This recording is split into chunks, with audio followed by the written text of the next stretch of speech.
Well, hello and welcome back.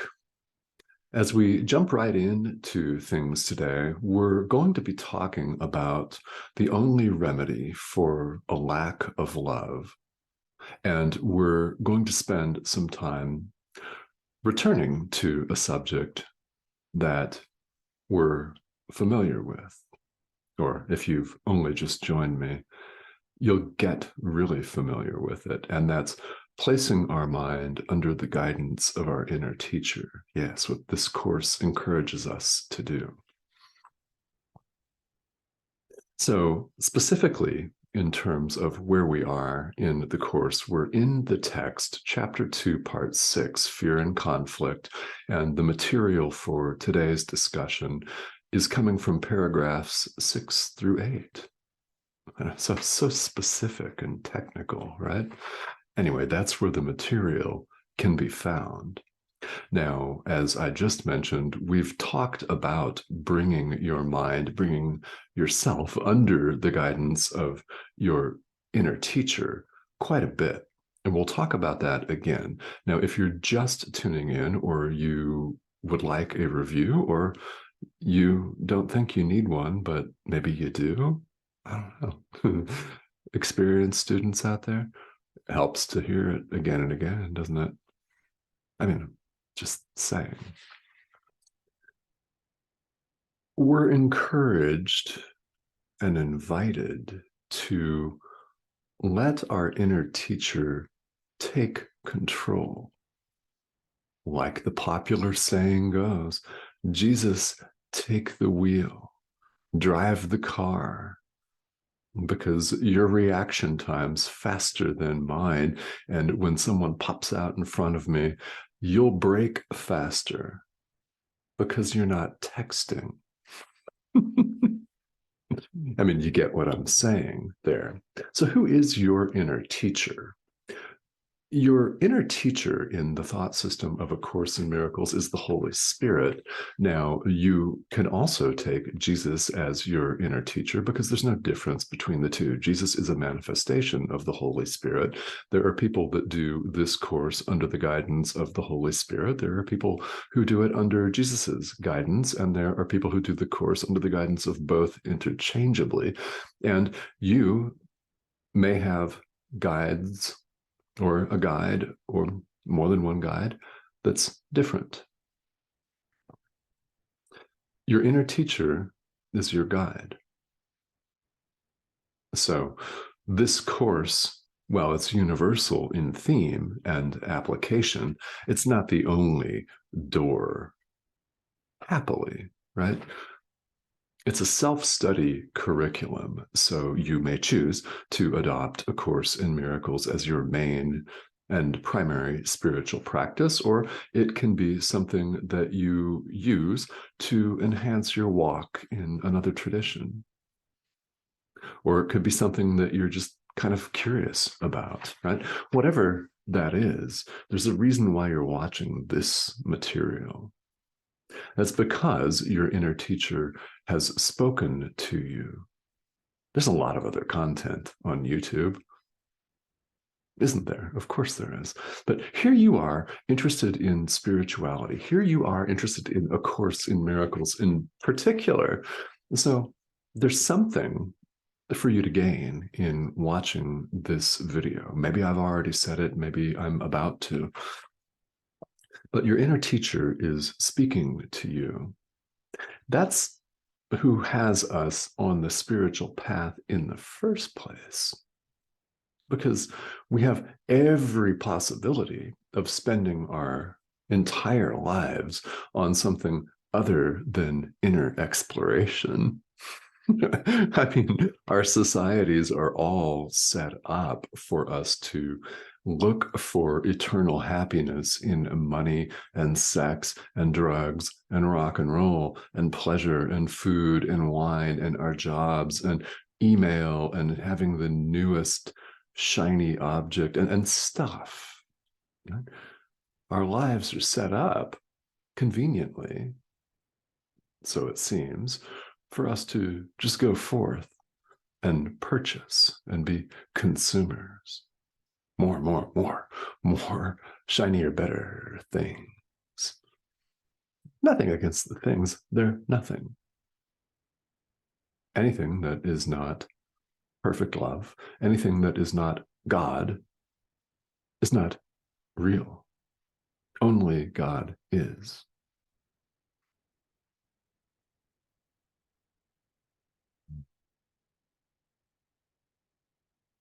So naturally, you don't have to agree with me on that. That's the pure non-duality of A Course in Miracles. And I, Reverend Tomas Garza, did not write it. There's no way that I could have come up with all of this, right? Not a chance. So I'm showing up here because it's my calling to share my experience with you and to share this course with you. I am a course student right along with you.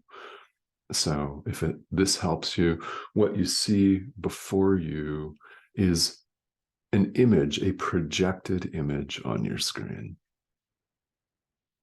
Who's talking to you? Your inner teacher is talking to you.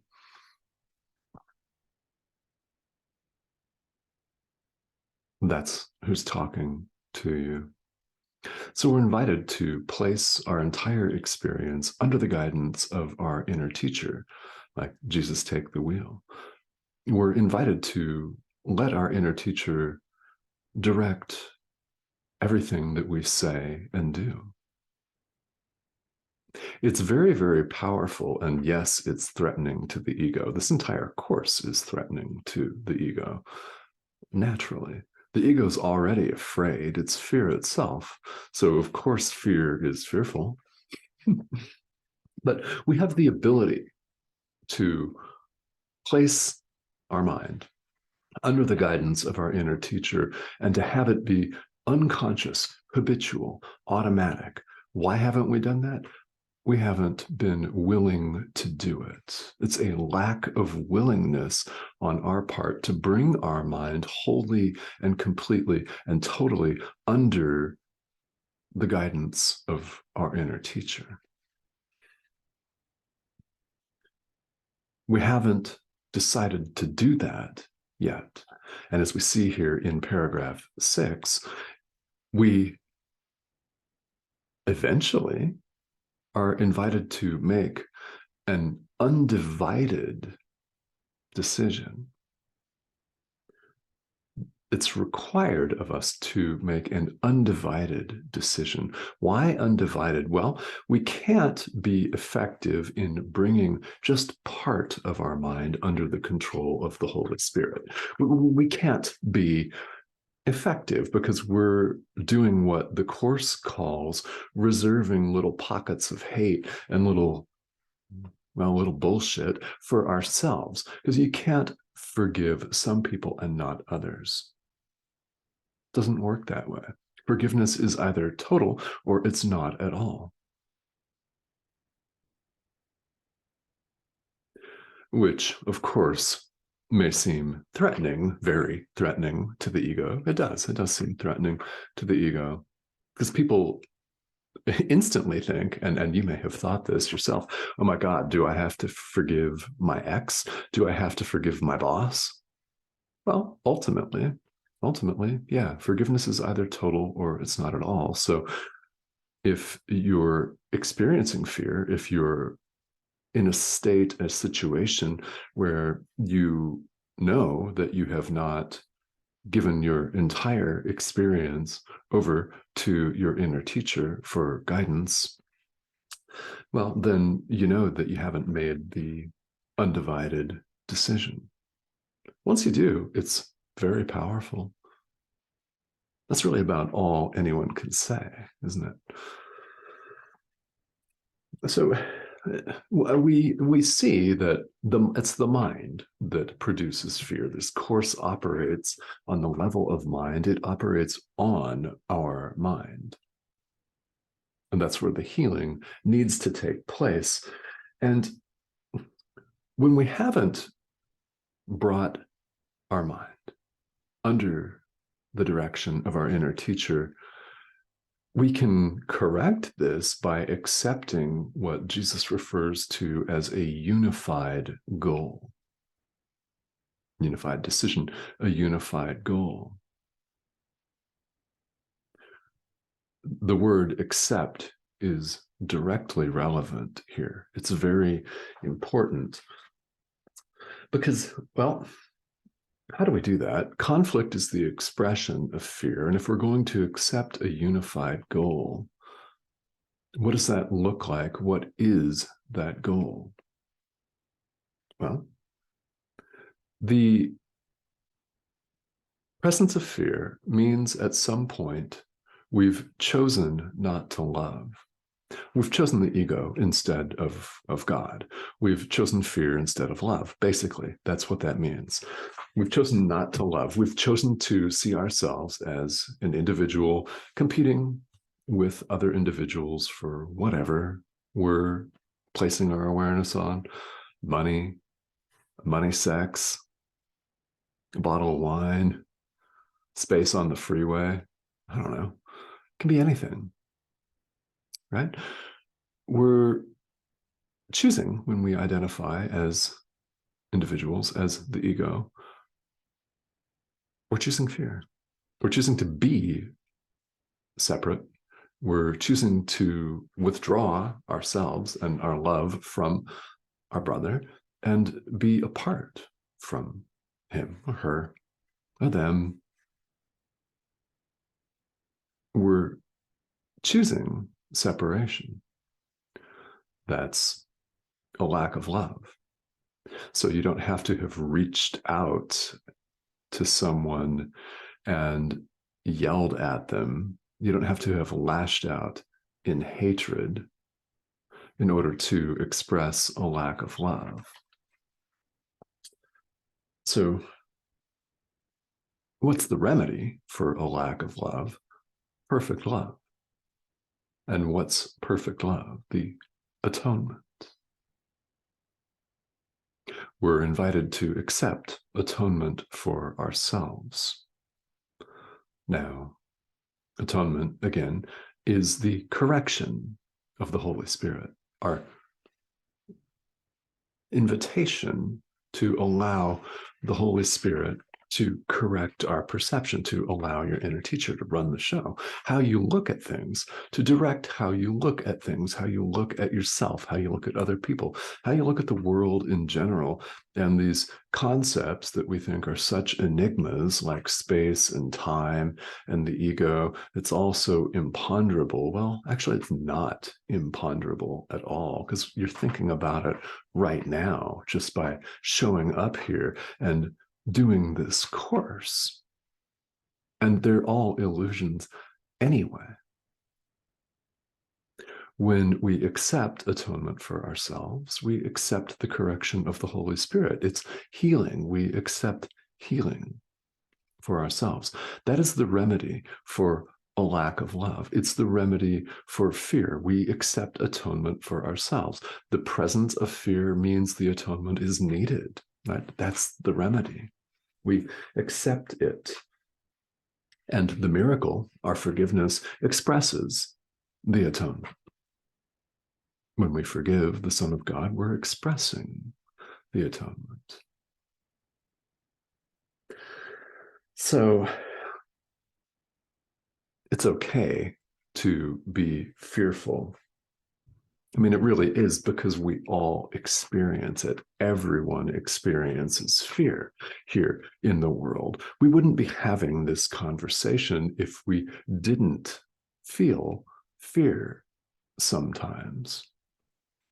We'd all be perfectly awakened and one, and we'd recognize our eternal oneness that has never changed, by the way, and we'd never have any need for YouTube at all, even the how-to videos, because we wouldn't be fixing the faucet or setting something up online and learning about software. There wouldn't be any need for this platform. There wouldn't be any need for any platforms. And we wouldn't be having this conversation. We're having it because we need it. I mean, really, really. Our accepting the atonement brings true healing. That's true healing, accepting atonement for ourselves, accepting the correction of the Holy Spirit and allowing our inner teacher to guide us in changing our perception. The separation never occurred. It's impossible. I'll say that again many times. Any spiritual teacher repeats themselves over and over and over again, don't we? We all do that. Why? Because as adult learners, we have stubborn streaks. I mean, only you know how deep your stubbornness goes, right? It's something that we all bring to the table here. So we need to hear things again and again, because who knows, the 75th time you hear this might be the time that it really clicks for you. And I would be doing you a grave disservice if I didn't continue to show up and teach. Because who knows who needs to hear exactly what's coming out of my mouth right now. Let's just say it appears to be coming out of my mouth right now. I don't know, and you can't know either. This applies to all of us. We don't know who needs to hear our message. We don't know who needs to have a miracle expressed through you. It doesn't have to be showing up in front of a worldwide audience on camera and talking to them. You don't have to do it that way. There are many ways. A miracle can be any expression of love. It can be saying good morning to your neighbor. Your neighbor may really, really, truly, deeply need that. And you don't know. That's why we're fond of saying in the world, and it's true, we don't know where someone has been or what they may be experiencing right now. So when we show up and express love, we don't know how that person's going to take our expression of love, whether it's forgiveness or saying something kind or complimenting them, wishing them a good morning or happy holidays, Merry Christmas, things like that. We don't know the impact that's going to have on somebody, but we give the gift anyway. Why? There is no other. There's no separate other out there. This does mean when you give miracles, you give them to yourself. There's only one of us. And this one of us is not separate from our source, whom we've never left. How do we go about correcting fear? We accept atonement for ourselves. We bring our entire experience under the guidance of our inner teacher. And that's, as always, what I invite you to do. So I want to thank all of you who have recently joined us here. This is a video series that has been going for almost 2 years.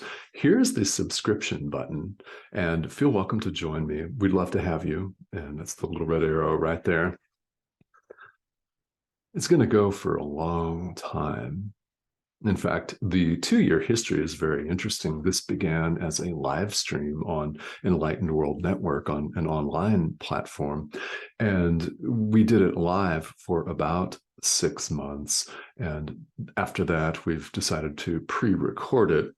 And I really like that format. However, I'm going to begin offering a live stream in the coming year. So stay tuned for that and details.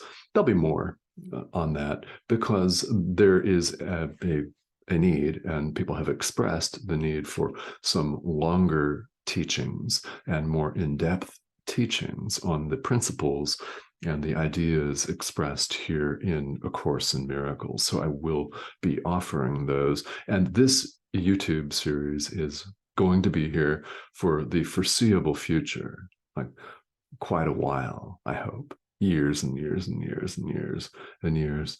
Yeah. And I invite you to subscribe and join me. And I also invite your comments and your questions. All right. So thank you so much for joining me and for your practice. More than anything else, it's your commitment and dedication to this practice. Yeah, that's important. It's the most important thing. All right. See y'all later.